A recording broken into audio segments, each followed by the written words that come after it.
Washington's butt was sufficiently kicked. Winter was here. His troops' morale was low, some just up and left. Washington needed to do something, anything to restore faith in the revolution. The British had spread throughout New Jersey and settled in for a winter of drinking cider and partying hard. Nobody expected an attack in the winter, so Washington started making plans for an attack in the winter. The British had hired a large force of Hessian mercenaries from the German states of Hesse-Kassel and Hesse-Hanau to fight the rebels. It was these mercenaries that were stationed across the Delaware River from Washington and his army. It was Christmas Eve with a blizzard outside when Washington heard the Hessian defenses were down, and he decided to attack. He made a perilous crossing of the icy Delaware River with 2,400 men and marched 9 miles to Trenton, where he caught the Hessian forces completely off guard. After a short but fierce battle, the Hessians surrendered in droves. It was a much-needed victory that sent a clear message, not only to the British, but to Americans across the colonies. The war was far from lost. General Cornwallis led the British forces south to counterattack the Americans, but in a series of battles, Washington's defensive positioning and flanking maneuvers defeated the British 3 times in 10 days, and the British decided to abandon southern New Jersey for the rest of the winter. Washington finally set up a winter camp in Morristown, but for the Americans, there was much less partying than the British.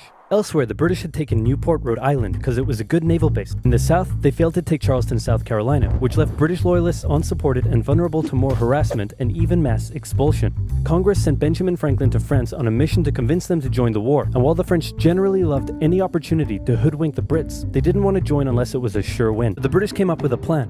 General Burgoyne in Montreal and General William Howe in New York would advance through the Hudson Valley and meet in the middle, splitting the colonies in two, and thus screwing over the American communication lines. Burgoyne began his movement south, and after taking Fort Ticonderoga quite easily, he then came across heavy American resistance, so he sent Howe a dingle-dongle asking if he'd be showing up anytime soon. Meanwhile, Howe had completely abandoned the plan and gone for all-out personal glory by capturing the American capital, Philadelphia. He defeated Washington and his army at Brandywine Creek by using the old hit him with a decoy and flank him from behind tactic, and Philadelphia was now in British hands, forcing Congress to escape to York. But Burgoyne was left on his own to face the ever-increasing American force in Saratoga.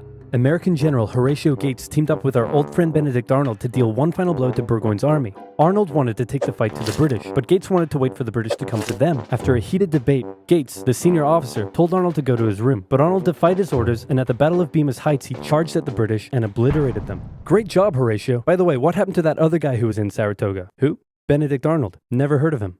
Ouch. Hey George, didn't I do a great job? Taking Philadelphia and all?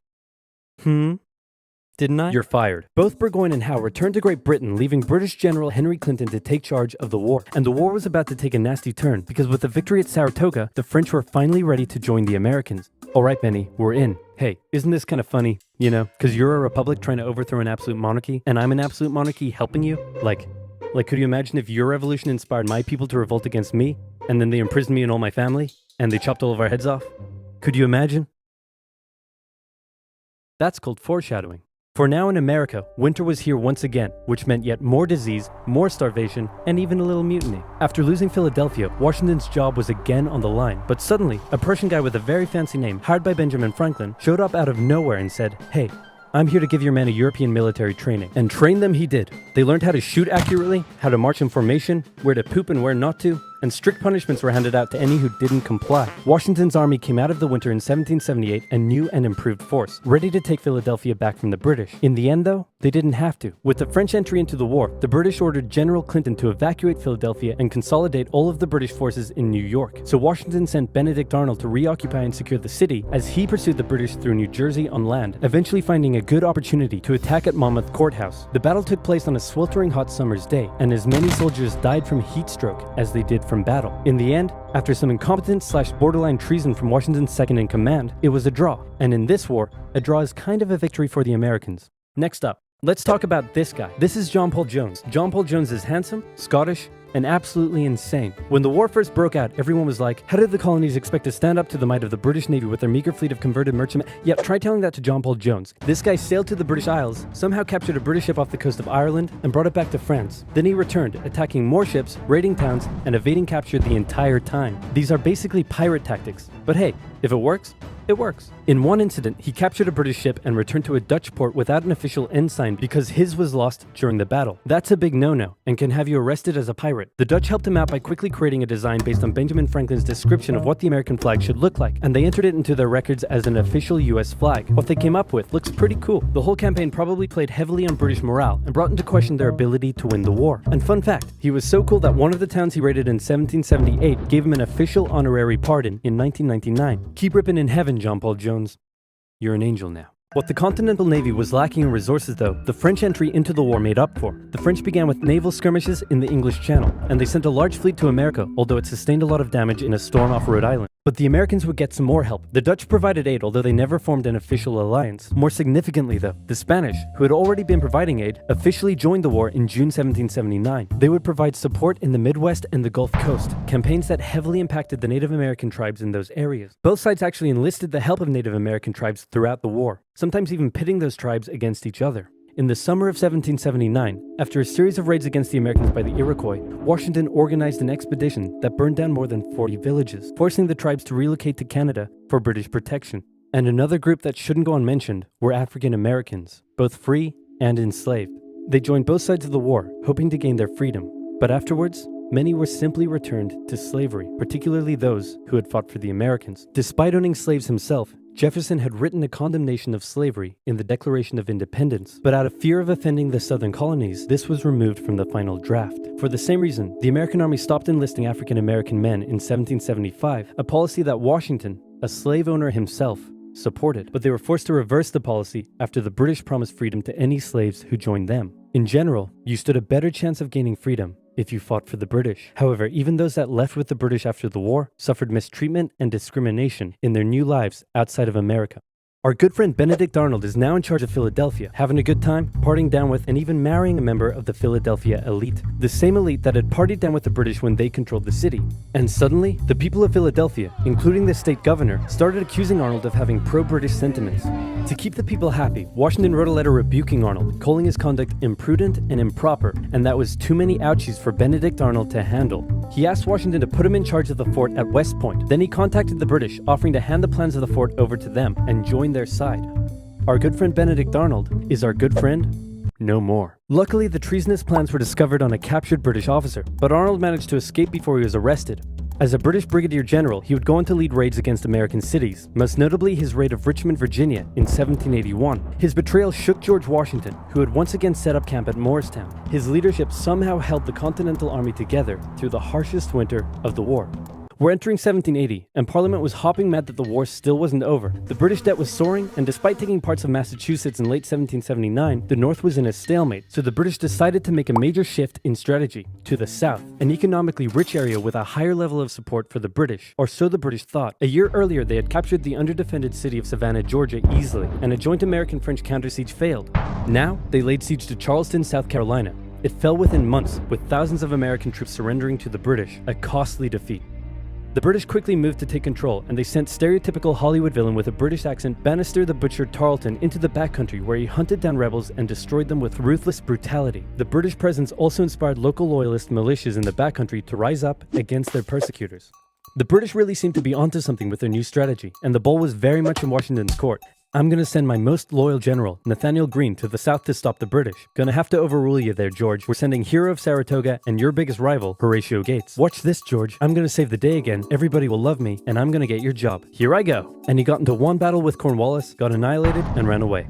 Alrighty, let's go with your guy. Nathaniel Greene knew the British outnumbered his own forces and wouldn't be defeated with conventional tactics, so he had to think outside the box. He split his army into two, said, "Hey big boy, look at me," and then they went running in two different directions. Cornwallis sent Tarleton after Morgan, and he caught up with him at Cowpens, where Morgan proceeded to kick Tarleton's butt. Then the two led Cornwallis on a wild chase through North Carolina, his bigger and better equipped army much heavier and slower than Greene's quick and mobile troops. Greene led Cornwallis further and further from his supply line, then crossed the Dan River into Virginia, picked up some reinforcements, and turned back to face the now exhausted British. At the Battle of Guilford Courthouse, the two sides engaged in vicious close combat. Cornwallis, fearing loss, fired his big guns into the chaotic fighting, cutting down many of his own men. Greene retreated, giving Cornwallis the victory, but Cornwallis lost a quarter of his men in the fighting, so it felt much more like a British defeat. At this point, both sides desperately needed something to happen soon to end the fighting. The British were running out of money, while the Americans were again facing mutinies as the men went without pay or even basic living needs. Fortunately, the French were now showing up in greater numbers and were ready to fight. After his encounter with Greene, Cornwallis decided the only way to win the South was to first prevent the Southern Continental Army from using Virginia as a supply base. So he abandoned the Carolinas, moving to Wilmington and on to Yorktown,